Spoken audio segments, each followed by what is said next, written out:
As the closing such a wonderful interview, could you kindly to inspire or say something encouraging to our Taiwan young dentists? Thank you. I'm glad you gave me the opportunity to speak directly even to the young dentists, which we call the millenniums.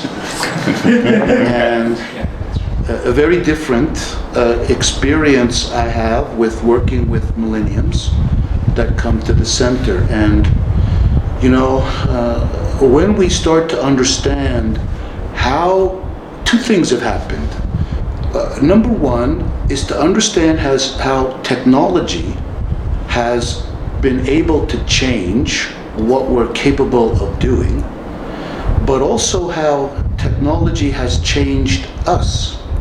You know, a cell phone right now is like, people call it an adult binky. It's like a little toy that we have to have with us. We are constantly stimulated by electronics, by communication. And one of the problems, especially with younger people, is losing the ability to focus and losing the ability to concentrate and really move your life in a positive direction, because we realize by now there really isn't any such thing as multitasking. That's not really possible, and the data indicates the more we try to multitask, the more evidence of mistakes that people make. People are becoming very impatient. The learning process has really become really difficult to provide, because I find students need constant stimulation or they lose interest. The microwave is too slow. When the cell phone doesn't ring within a few seconds, we get frustrated. I mean, it's going to space and back, and we have no patience anymore.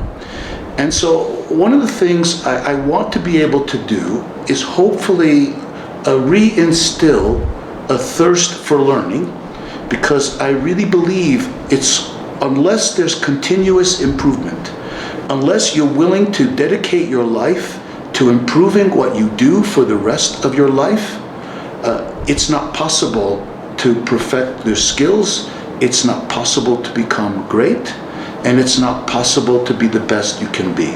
Nobody became great just sitting by the computer and following the internet.